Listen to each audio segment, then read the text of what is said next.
Hi there, this is Nathan, and this is a screencast of a presentation that I'm going to be giving at the Oregon Athletic Directors Association Spring Conference in Sun River this next weekend.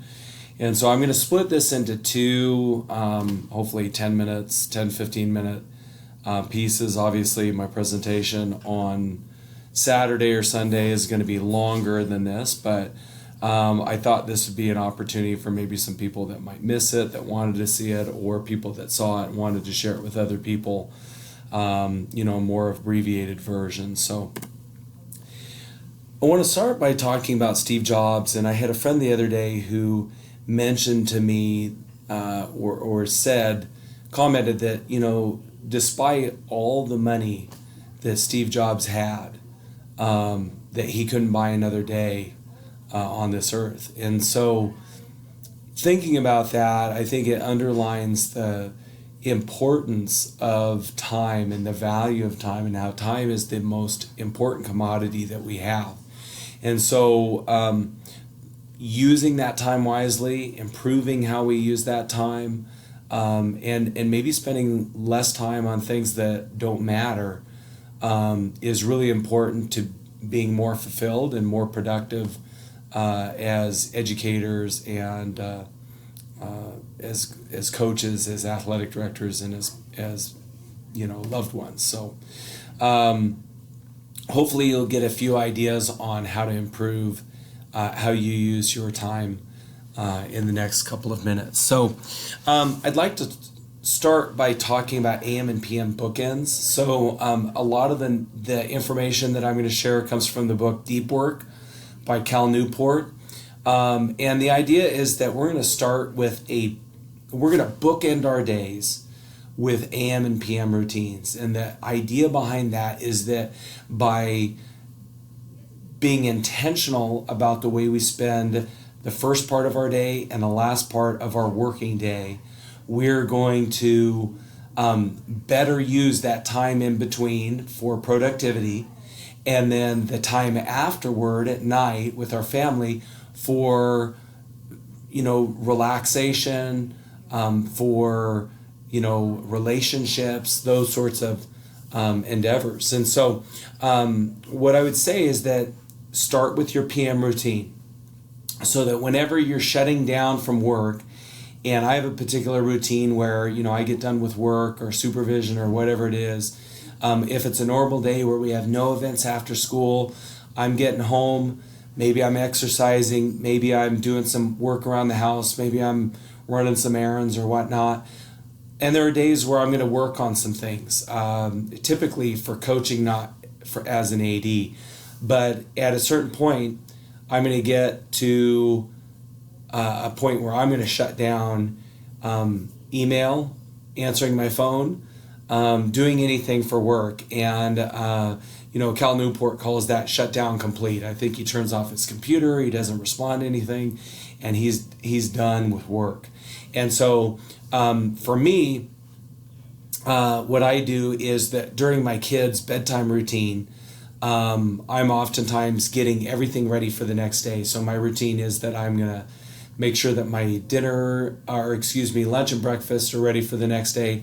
I've got clothes laid out for either exercise or for work. And then while I'm putting my kids to bed, or after I've put my son to bed, I always try to do my the PM part of my grid diary, and I'll talk about that here in a second. But part of that's that I'm going to set up goals for the next day, and I don't always get to do that. I don't always get clothes laid out, but when I do, my days are better the next day. And so the next piece of that is AM routine. That Brian Cain calls it a power hour, and the power hour means that I'm going to take an hour and invest that into me, and really it ends up being like 30 minutes or so. But I'm going to go ahead and be intentional about improving myself, because I think that you can't improve yourself until you can't improve other people's until you improve yourself. So I'm going to have a breakfast. I have the same breakfast every single day. I read a passage out of the Daily Stoic. I read a passage out of the Maxwell Daily Reader. I write in my Grid Diary. Grid Diary, I have it set up so it's kind of like the 5-minute journal. It asks me, who am I grateful for, or what am I grateful for? It asks me, for an affirmation, and really what I put in there is I speak it into my phone and it records it, so it's talk to text, and I do basically a little gratitude prayer about being thankful for my family, thankful for my mission, thankful for our prosperity, all those different things like that, and then it'll ask me, what would make today great. What are your goals for today? And that's where and I'll get to those other pieces later on. But, it's really a gratitude journal. And then at the end of the day, it asks what are 3 things that were amazing?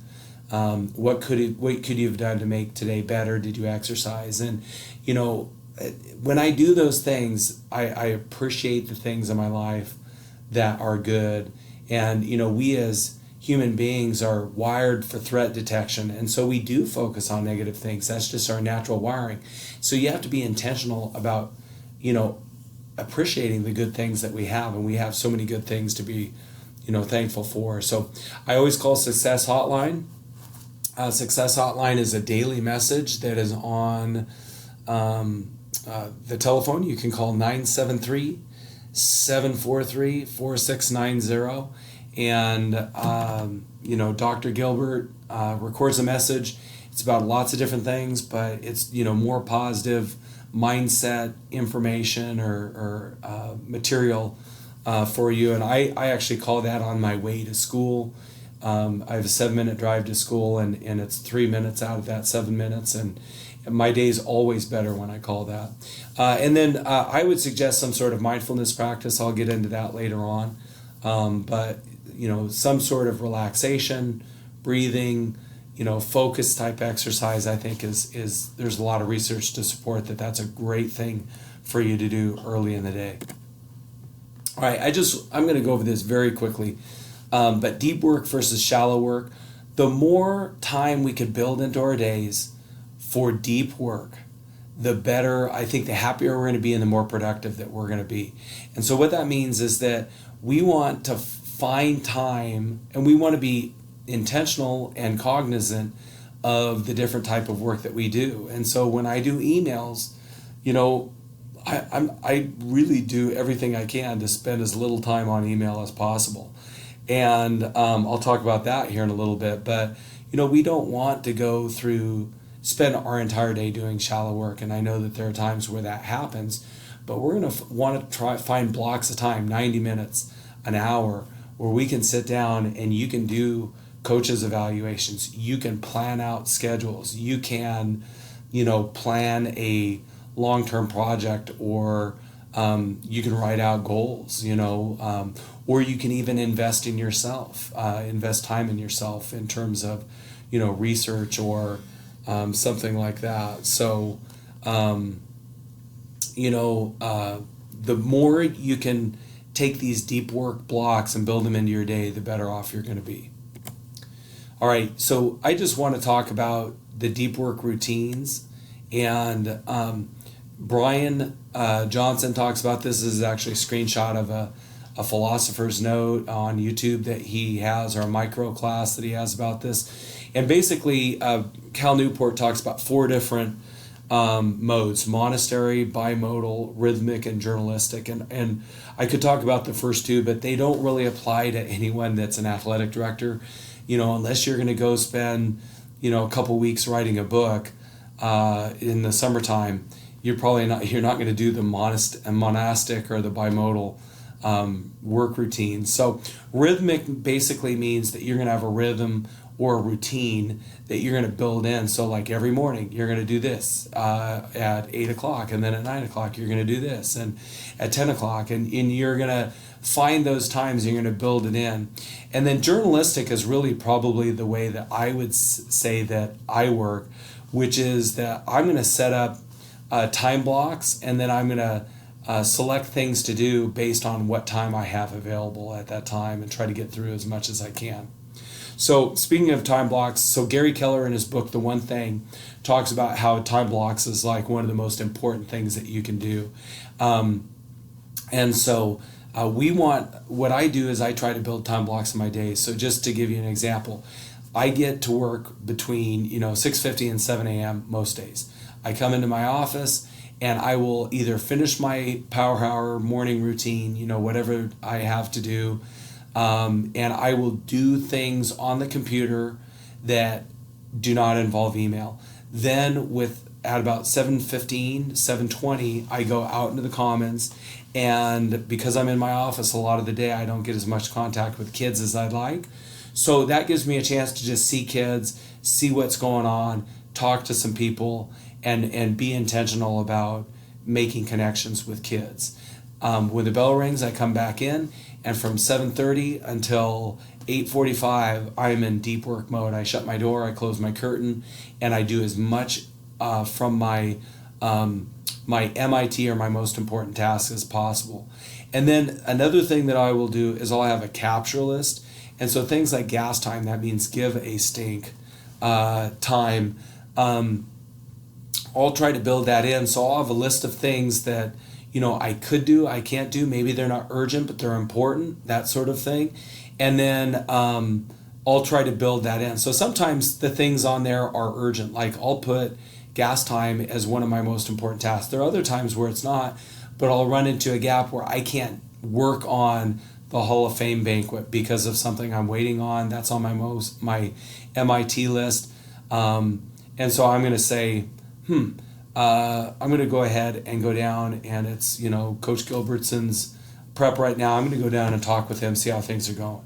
And, or I'm going to write thank yous to some sponsors that we have, or, hey, I'm going to take some time to do some research on, goal setting or something like that. So that's what we use time blocks for. All right, email. Email is evil. It is not being used for the purposes that it was originally designed. As you can see over there on the right, 72% of emails are irrelevant, 18% were spam, and 10% were useful. And so we're going to do everything that we can to limit our time here. It's classic shallow work. It's going to cause what we call attention residue, which is that it's going to be banging around in your brain. I don't know about you, but like my old system was that I would see an email, I couldn't respond to it at that moment, I needed to, and so I either had to think about that email until I had a chance to respond to it, or I would mark it as unread, and then every time I looked at my phone, it would show, oh, I've got an email, and I check, oh yeah, it's that email. And it just is a total, I hate it, and it's not a positive thing. So what we do is I try to batch my emails, and I use what we call a Touch It Once system that we got from Brian Kane. And the idea is I set up 3 inboxes, or 3 folders, a reply plus 2 minute, waiting for action, and archive messages. So when an email comes into my inbox, I look at it. Is it something that I can respond to or delete in 2 minutes or less? If yes, then I'm going to take that action now, and I'm going to delete it or archive it or respond to it and get rid of it. If it's something that is going to take more time, I then put it into a folder that I will get to 2 to 3 times a day, usually 2 times a day, depending on how busy I am. And so later on that morning, I'm going to go ahead and process that. And then before I go home from work, I'm going to process it again and write, thoughtful responses to emails and those sorts of things. If it's something that, like I've asked a coach for something and I'm waiting for a response, I will file that email in waiting for action. And then I will look at that once or twice a week. And so the idea is that I'm intentional about my email, but that I'm not allowing email to run my life. All right, I'm going to break here and come back with a second screencast about time management for athletic directors, and hope you enjoyed it so far and that you come back for more.